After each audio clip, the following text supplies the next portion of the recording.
Baik, terima kasih hambanya yang selalu setia membawakan kita dalam lagu-lagu pujian kita, Bapak Pendeta Joksen Pardosi. Selamat pagi semuanya Bapak Ibu Saudaraku. Salam sehat semuanya. Amin. Terima kasih. Ya, baik.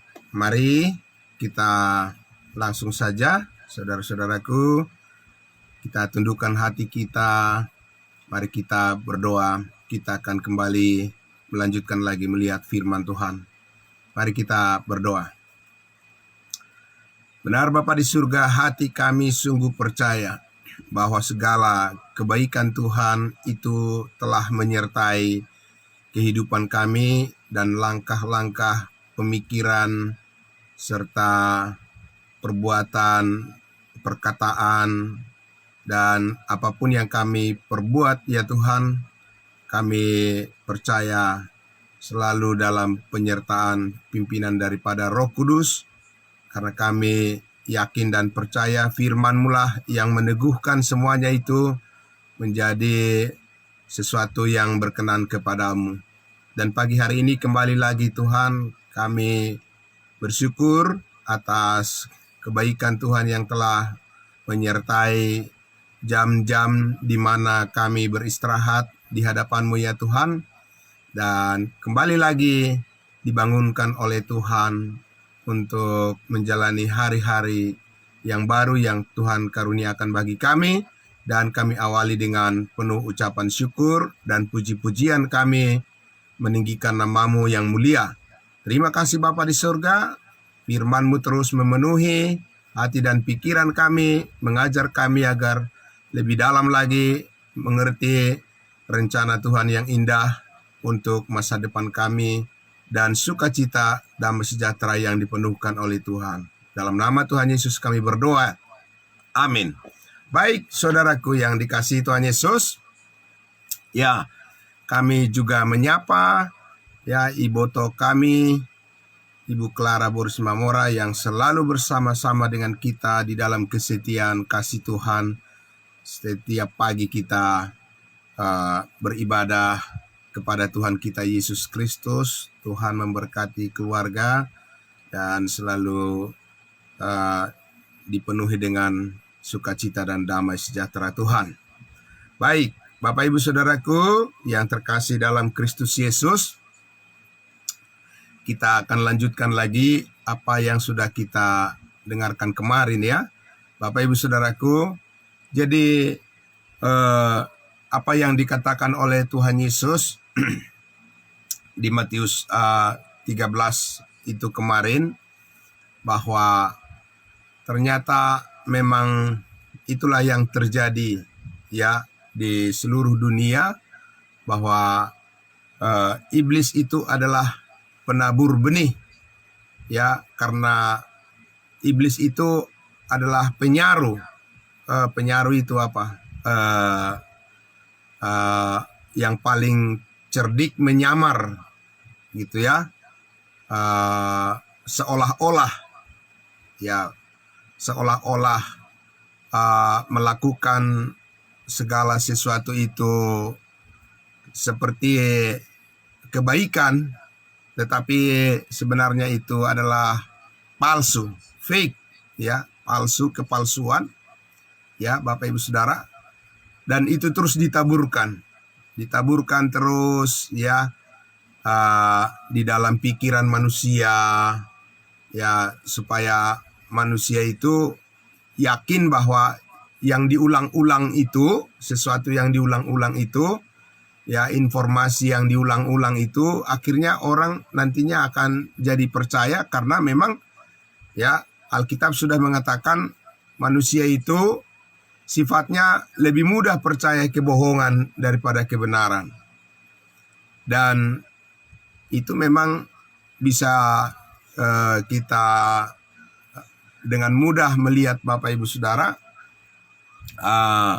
Misalnya nih, kalau ada kebaikan 1000 kali dilakukan, kemudian di tengah-tengah kebaikan itu ada satu kesalahan, Nah, biasanya orang lebih mengingat kesalahan itu daripada kebaikan itu. Nah, itulah Bapak Ibu Saudara, rentannya kejatuhan daripada manusia, ya, oleh karena benih yang ditaburkan oleh si iblis itu sudah merusak kekuatan-kekuatan bagian dalam, bagian internal daripada manusia itu, yaitu hati, pikiran, dan jiwanya. Maka Bapak Ibu, satu-satunya yang bisa mengobati, katakan begitu ya, yang bisa mengobati, memulihkan, menopang kembali supaya pikiran dan hati manusia itu bisa menerima kebenaran secara berkelanjutan, secara konsisten, secara terus-menerus, dan tidak mudah terombang-ambing, maka kebenaran firman Tuhan itulah yang bisa membuat jadi sehat. Amin. Ya, jadi tadi sebelum kita mulaikan ibadah saat teduh kita ini, berbincang dengan seorang ibu saudari seiman kita, bahwa memang potensi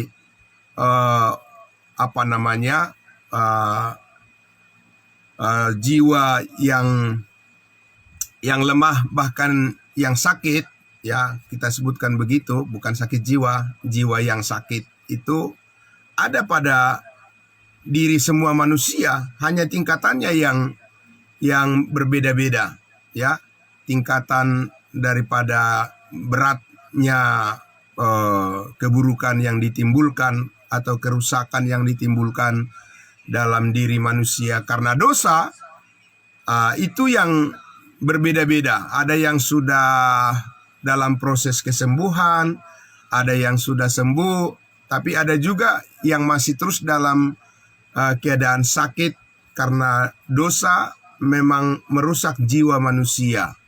Nah, kerusakan dalam jiwa dan pikiran manusia itu, Bapak Ibu Saudara, tentunya itu karena dosa yang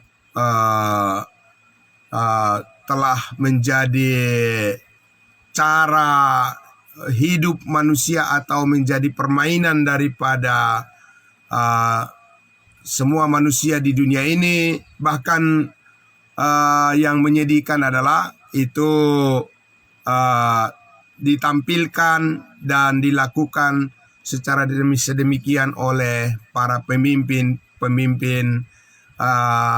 di dunia ini, pemimpin negara-negara di dunia ini, ya, seperti kita lihat sekarang ini Bapak Ibu Saudara. Masakan di zaman modern, katanya yang zaman yang canggih sekarang ini masih terjadi peperangan antar negara. Coba Bapak Ibu Saudara, ya. Itu ilmu pengetahuan yang tinggi, yang pintar-pintar manusia itu, Bapak Ibu Saudara, bagaimana? Apa tidak bisa mencegah dosa, tidak bisa mencegah peperangan dan pembunuhan? Tapi tidak akan pernah bisa Bapak Ibu Saudara, ya. Ya, karena dunia memang tidak akan menjadi lebih baik. Ya, pembohonglah kalau manusia mengatakan tanpa Yesus Kristus mereka bisa menjadi lebih baik, kan? Karena apa? Karena firman Tuhan sudah mengatakan hanya orang yang berada di dalam Yesus Kristuslah yang memungkinkan manusia bisa diperbaiki. Karena hanya dengan kuasa darah Yesus Kristus yang telah tertumpah di atas kayu salib, ya, penguburan dan kebangkitannya, hanya itulah yang bisa memulihkan manusia itu bisa berpikir normal kembali seperti yang Tuhan inginkan. Selebihnya tidak bisa Bapak Ibu Saudara. Artinya bahwa kita bersyukur, ya, kita telah diberikan oleh Tuhan, ya, kesempatan untuk memahami kehendaknya. Dan untuk itulah saudara-saudaraku, kita terus belajar akan firman yang dibagi dengan tepat, dan kita semua menyerahkan diri kita untuk dibentuk oleh Tuhan. Amin. Nah, pagi hari ini saudaraku, ya, kita akan melihat kembali penegasan dari firman Tuhan yang disampaikan oleh Rasul Paulus benar-benar kita harus waspada dengan penabur-penabur benih, bahkan yang menyatakan mungkin sebagai hamba Tuhan, pengkhotbah, ya, pengajar Alkitab dari mimbar gereja, bahkan Bapak Ibu Saudara, kita lihat bahwa ya Paulus memperingatkan dengan keras bahwa tidak semua ya yang mengatasnamakan pemberita firman itu adalah benar-benar adalah firman Tuhan. Mari kita lihat Bapak Ibu Saudara, 2 Korintus pasalnya yang ke-11. Ya, 2 Korintus pasal 11. 2 Korintus 11 ayatnya yang ke-12. Ya, 2 Korintus 11 ayatnya yang ke-12. Oke. Ya. 2 Korintus pasal 11 ayatnya yang ke-12 dikatakan demikian. Tetapi apa yang kulakukan, ini Paulus, Bapak Ibu Saudara, ya, Rasul Paulus itu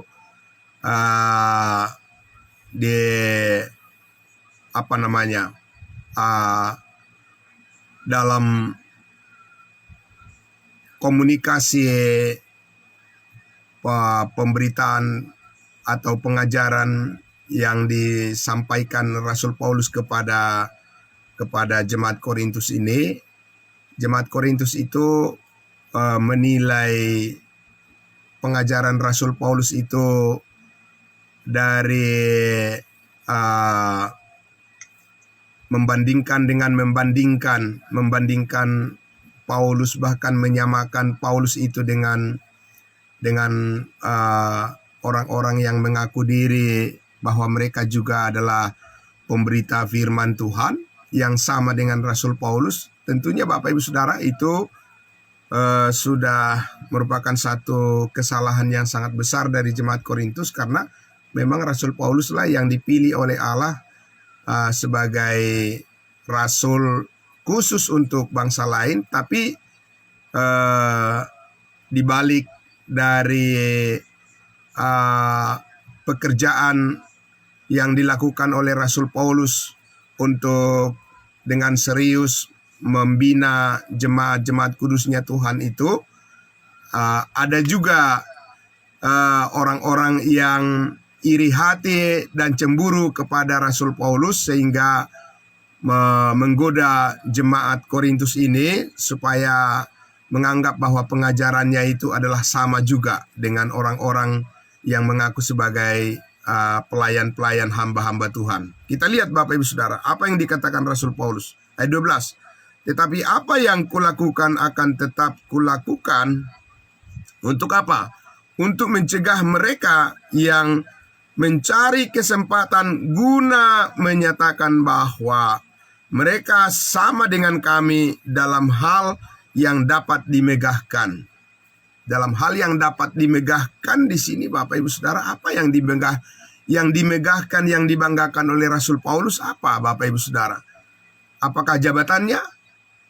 Apakah ketenarannya? Apakah popularitasnya yang dibanggakan oleh Rasul Paulus? Tidak Bapak Ibu Saudara. Dia sudah mengatakan bahwa dia tidak terlalu tertarik ya mendengarkan berbagai macam cerita-cerita yang berpusat kepada diri sendiri, cerita-cerita yang berpusat kepada dunia ini, kebanggaan-kebanggaan penemuan hasil karya manusia. Sekarang dia tidak terlalu memikirkan kepada hal-hal yang sementara, karena Paulus ingin agar jemaat kudusnya Tuhan, orang-orang percaya, memikirkan perkara yang di atas ya, dan bukan perkara-perkara yang di bumi, sebagai tujuan hidup yang paling mulia ya, yang paling membawa masa depan yang benar-benar memberikan sukacita dan damai sejahtera Tuhan di dalam diri setiap orang percaya. Pemberitaan Injil akan salib Kristus itulah yang paling utama, yang harus disampaikan terus oleh setiap orang yang mengaku hamba Tuhan. kalau tidak disampaikan tentang pengorbanan salib Yesus Kristus sebagai dasar perubahan yang bisa membuat setiap orang menjadi benar di hadapan Allah, maka itu sudah ada kepalsuan di situ, Bapak Ibu Saudara. Maka ya Paulus katakan, bagaimana ciri-cirinya Bapak Ibu Saudara? Mereka ya bisa ditandai dari ayat 13 dikatakan ya dengan tegas. Jadi Paulus tidak kompromi mengatakan ya mungkin itulah cara penafsiran mereka seperti itu, masing-masing orang yang berkhotbah itu mempunyai talenta masing-masing. Tidak ada begitu Bapak Ibu Saudara. Ini bukan soal talenta orang, ini soal kebenaran Allah. Amin. Jadi Bapak Ibu Saudara, tidak ada kompromi seperti itu. Ya, makanya Paulus katakan di ayat 13, sebab orang-orang itu adalah rasul-rasul palsu, pekerja-pekerja curang yang menyamar sebagai rasul-rasul Kristus. Menyamar. Cara iblis untuk menaburkan kebohongan itu, Bapak Ibu Saudara, di hati manusia, di pikiran manusia adalah memakai orang-orang yang memang orang itu tidak tahu kebenaran. Ya, hanya tampil seperti seseorang yang mengatasnamakan Alkitab, mengatasnamakan firman Tuhan, orang baik, orang hebat, orang yang peduli dan sebagainya. Ya, masalahnya Bapak Ibu Saudaraku, ya penyamaran itu, ya kepura-puraan itu tidak bisa dikatakan itu samar-samar, tapi itu jelas diperjelas oleh firman Tuhan tentunya. Dan orang yang tidak mengerti akan kebenaran firman Tuhan, ya akan menganggap bahwa itu sudah baik-baik saja. Tapi lihat Bapak Ibu Saudaraku, ya di ayat 14 dikatakan, hal itu tidak usah mengherankan, sebab iblis pun menyamar sebagai malaikat terang. Ya, saudaraku. Jadi iblis itu, saudaraku, dia akan selalu menyamar, dia akan selalu menampilkan sesuatu yang seolah-olah itu benar, tetapi itu adalah palsu. Ya, Bapak Ibu Saudara dan saya kalau tidak terus belajar kebenaran firman Tuhan, tahu dari mana membedakannya? Ya, tidak akan tahu Bapak Ibu Saudara. Karena apa? Karena di dunia ini pendapat manusia ya itu adalah suara terbanyak Bapak Ibu Saudara. Ya, pendapat manusia yang dianggap kebenaran itu adalah suara terbanyak. Ya, contoh Bapak Ibu Saudara, kalau di dalam pemilihan para pejabat, ya, pemilihan wakil-wakil rakyat, siapa yang menang Bapak Ibu Saudara? Yang benar atau suara yang terbanyak? Suara terbanyak.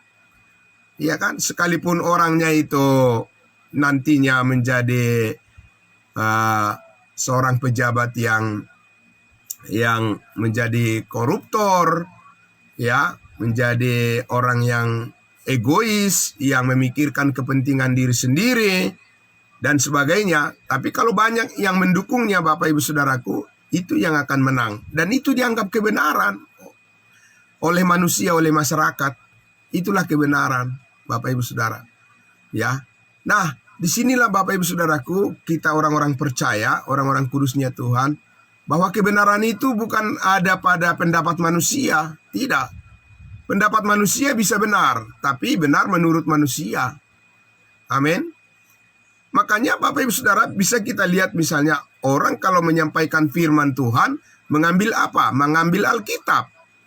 Ya, firman yang dibacakan itu tidak salah, tapi ketika dia mengartikan firman itu, itulah yang salah. Dan itu yang bisa menyesatkan Bapak Ibu Saudara. Apa yang dibaca, apa yang disampaikan. Ya. Bapak Ibu pernah mendengar pengkhotbah seperti itu? Ya, dibaca firman Tuhan. Ya, apa yang pertanyaan di dalam Alkitab, apa yang harus kuperbuat supaya aku memperoleh hidup yang kekal. Tapi nanti yang dijabarkan itu entah apa, semua perbuatan, ya semua Bapak Ibu Saudaraku ya, kehebatan, kesuksesan, ya popularitas, ya kebanggaan diri, pencapaian manusia itu terus yang disampaikan. Ya. Padahal sudah jelas dikatakan di situ, pertanyaannya, firmannya adalah apa yang harus kuperbuat supaya aku memperoleh hidup yang kekal. Ya, itu yang harus dijelaskan, amin, Bapak Ibu Saudara.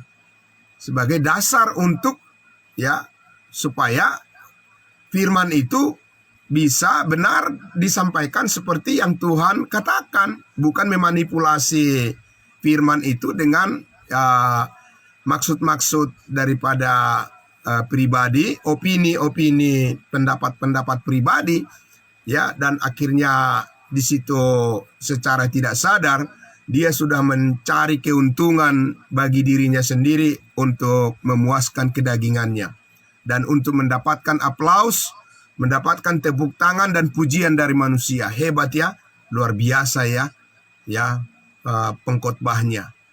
Nah, Bapak Ibu Saudaraku yang dikasihi Tuhan Yesus, disinilah kita sebagai orang-orang percaya, orang-orang kudusnya Tuhan harus ya benar-benar memberikan diri kita untuk menemukan, mendapatkan ya terus kebenaran yang lebih dalam tentang kasih karunia Tuhan. Karena kasih karunia Tuhan itulah yang mengajarkan kepada kita bagaimana kita terus dibangun dengan keyakinan yang sungguh-sungguh benar, ya, sesuai dengan kehendak Allah di dalam Kristus Yesus sebagai kepala tubuh Kristus. Kita mendapatkan firman yang bersesuaian dengan maksud Tuhan di dalamnya. Amin. Nah, Bapak Ibu Saudaraku, kalau kita lihat lagi di ayat 15-nya dikatakan, jadi bukanlah suatu hal yang ganjil jika pelayan-pelayannya menyamar sebagai pelayan-pelayan kebenaran, kesudahan mereka akan setimpal dengan perbuatan-perbuatan mereka. Jadi Bapak Ibu Saudaraku, intinya adalah apa? Kita harus menjadi orang percaya yang bertumbuh di dalam kebenaran kasih karunia Allah untuk dapat dan harus menguji setiap apa yang kita dengar. Amin. Apapun yang kita dengar, Bapak Ibu Saudara, apa yang kita lihat dan apa yang kita baca, ya, Bapak Ibu Saudaraku, kita harus mengasah ya manusia batiniah kita untuk senantiasa menguji segala sesuatu ya di atas terang daripada kebenaran firman Tuhan, ya.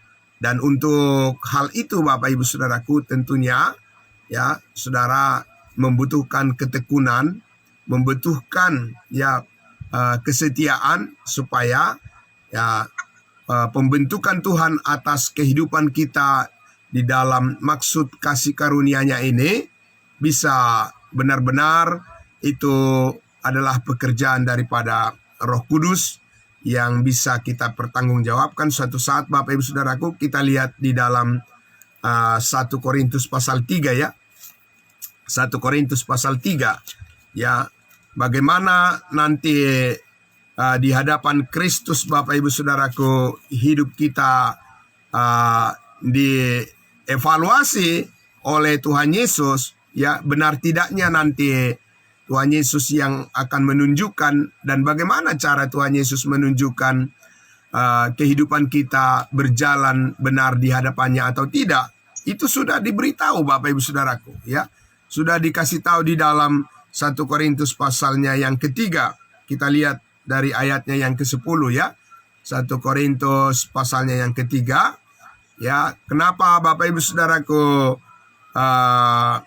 hal ini lebih banyak dituliskan oleh Rasul Paulus kepada jemaat Korintus? Karena jemaat Korintus ini Bapak Ibu Saudara, ya, mentang-mentang mereka sudah tahu kebenaran kasih karunia, sudah tahu mereka sudah pasti selamat ke sorga, sudah tahu mereka bahwa segala dosa mereka sudah diampuni oleh Tuhan, lunas dibayar. Jemaat Korintus ini Bapak Ibu Saudaraku menjadi orang-orang yang tidak tahu berterima kasih kepada Tuhan dan menjalankan hidup mereka secara sembarangan dan menjadi batu sandungan bagi ya pemberitaan keselamatan, pemberitaan firman Tuhan, mereka menjadi batu sandungan. Bahkan ya bagi Paulus pun mereka jadi batu sandungan, Bapak Ibu Saudaraku. Karena orang bilang begini, ya, kata Rasul Paulus bahwa kasih karunia Tuhan itu ya membuat orang yang percaya hidupnya menjadi lebih baik, berubah menjadi hidup kudus. Tapi kok jemaat Korintus ini, Bapak Ibu Saudaraku, bermacam-macam dosa masih terjadi dan mereka melakukannya dengan sengaja.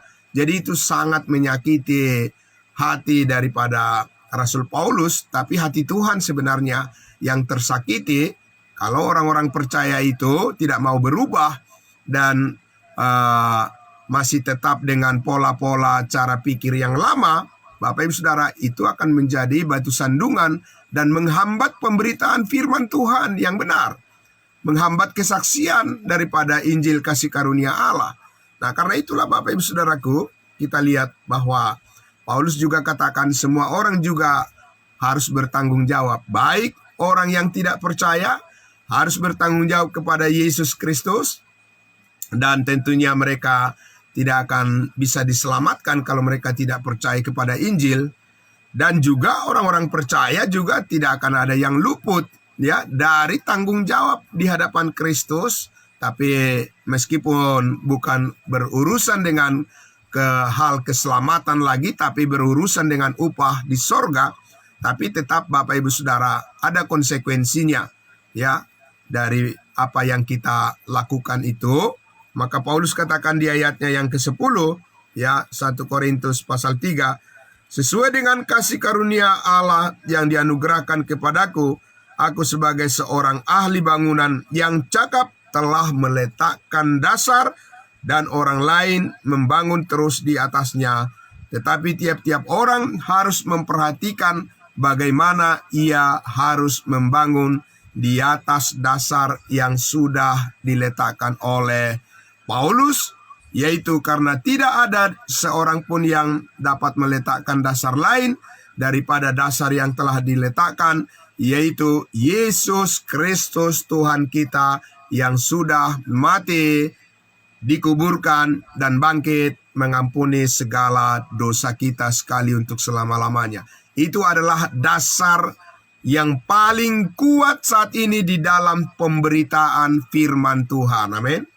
Bapak Ibu Saudara, dimanapun saudara dan saya mendengarkan firman Tuhan, maka dasar ya bagi saudara, dasar motivasi saudara mendengarkan dan memberitakan firman Tuhan adalah bahwa Yesus Kristus telah berkorban di atas kayu salib, ya, dia telah mati dan darahnya tertumpah dan menyucikan segala dosa kita sekali untuk selama-lamanya. Dan karena itu kita sudah dikaruniakan setiap orang yang percaya hidup yang kekal di dalam Yesus Kristus. Kita memiliki semuanya itu.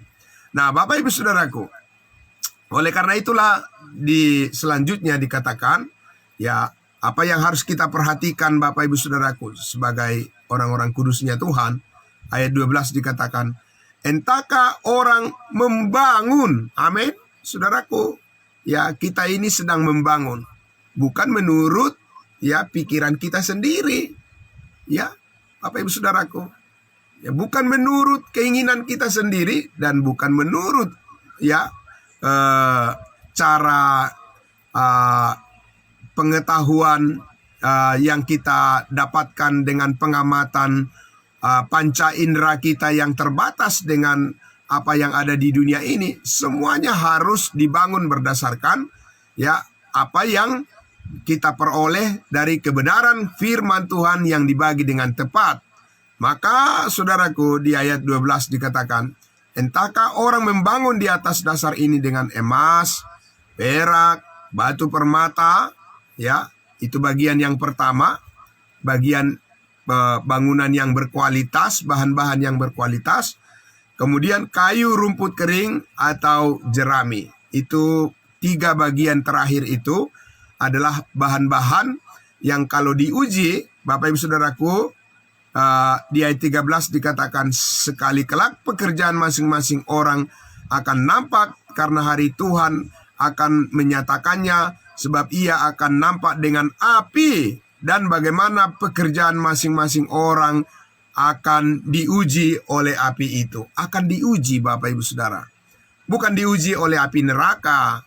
Ya, saudara dan saya adalah anggota tubuh Kristus. Mana mungkin kita diuji di api neraka, Bapak Ibu Saudaraku. Bukan api penyucian juga. Tidak ada api penyucian ya di dalam Alkitab. Hanya dua, neraka atau surga. Nah, begitu Bapak Ibu Saudara. Dan kita orang-orang kudusnya Tuhan ya diuji oleh api. Dan api ini adalah Bapak Ibu Saudaraku satu kuasa yang melihat kemurnian antara emas, perak, dan batu permata.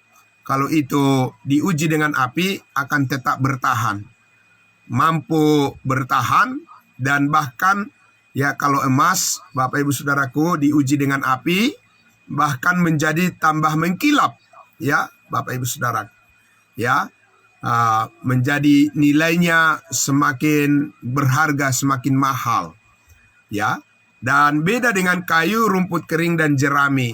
Kalau diuji dengan api itu setumpuk apapun Bapak Ibu Saudara itu langsung hangus ya, akan habis terbakar ya. Dan kita sudah bisa lihat itu kalau terjadi kebakaran di rumah-rumah misalnya ya Bapak Ibu Saudara ya, kita lihat kalau bahan-bahannya itu dari kayu itu cepat sekali dilalap oleh api ya. Dan saudaraku yang dikasihi Tuhan Yesus, firman Tuhan yang akan menguji semuanya di hadapan Kristus, dan Allah sendiri telah menyatakannya di dalam firman ini ya. Firman Tuhan yang kita pegang Bapak Ibu Saudaraku itu adalah sebagai alat penguji kemurnian. Dan itulah yang menjadi pertimbangan daripada Yesus Kristus di kursi pengadilan Kristus kelak Bapak Ibu Saudaraku. Ya, bukan hanya soal perbuatan baik Bapak Ibu Saudaraku. Tapi yang paling utama adalah dasar daripada kita melakukan perbuatan baik itu haruslah di atas dasar kebenaran firman Tuhan. Amin. Nah, itulah yang menjadikan tahan uji. Nah, itu sebabnya kalau Bapak Ibu Saudaraku kita selalu bertanya ya, dan selalu kita tersadar mengapa saudara-saudara dan saya terus harus datang kepada pengetahuan akan kebenaran yang penuh ya, karena kita mau supaya apapun yang kita perbuat ya di suatu hari penghakiman yang akan datang kita menghadap Kristus, bahwa ya secara terbuka ya Tuhan Yesus akan memperlihatkan bahwa semua yang kita lakukan itu adalah dengan pengertian firman Tuhan yang benar dan bukan karena menurut pikiran dan kedagingan kita sendiri. Dan inilah perlombaan kita Bapak Ibu Saudaraku. Amin. Inilah perlombaan kita, perlombaan iman yang benar. Dan saudaraku, tentunya seperti Rasul Paulus mengatakan, ya aku telah mengakhiri pertandingan iman yang benar dan telah memelihara pertandingan yang baik dan telah memelihara iman, dan bagiku telah tersedia mahkota kebenaran yang akan dikaruniakan oleh Allah Hakim yang adil. Dan Paulus katakan bukan hanya untuk diriku, tapi untuk semua orang percaya, juga untuk Bapak Ibu Saudara yang pagi hari ini dan semua kita anggota tubuh Kristus.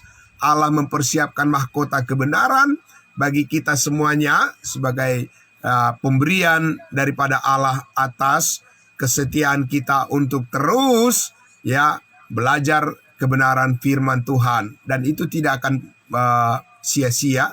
Dan itu akan benar-benar nyata di hadapan Allah. Sebab firman itu adalah kebenaran. Itu nyata di dalam kehidupan kita.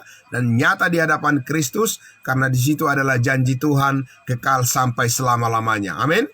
Tetap semangat Bapak Ibu Saudaraku. Ya. Mari kita terus Bapak Ibu Saudaraku kobarkan pemberitaan Injil Kristus kepada semua orang. Agar semakin banyak jiwa yang dimenangkan dan bertumbuh di dalam tubuh Kristus bersama-sama dengan kita orang-orang kudusnya Tuhan. Amin. Mari kita berdoa. Bapa di dalam surga, terima kasih Itulah kerinduan kami Tuhan. Dikala iblis terus menaburkan benih-benih si jahat, kami berhadapan dengan dunia, menaburkan kebenaran firman Tuhan yang murni. Dan kami percaya Roh Kudus akan memampukan kami dalam perjuangan iman ini, karena semuanya ini adalah karena pekerjaan Tuhan yang dipercayakan kepada kami. Setiap orang percayamu, kami harus saling mendukung satu dengan yang lain, karena ini adalah persekutuan tubuh Kristus yang terikat oleh kasih Kristus yang sempurna, di mana hati kami satu dengan yang lain. Kami rindu di dalam kesatuan hati kami ini Tuhan, supaya kehidupan kami sebagai orang percayamu terus dimurnikan di dalam pengertian-pengertian yang sungguh-sungguh sebagaimana yang Roh Kudus inginkan bagi kami semua bertumbuh di dalam kasih karuniamu yang sempurna. Kami bersyukur ya Bapa, di dalam nama Tuhan Yesus kami berdoa. Haleluya, amin. Puji Tuhan, selamat pagi semuanya saudara-saudaraku. Ya, Tuhan memberkati kita semua. Ya, selamat beraktivitas. Amin. Salam semua.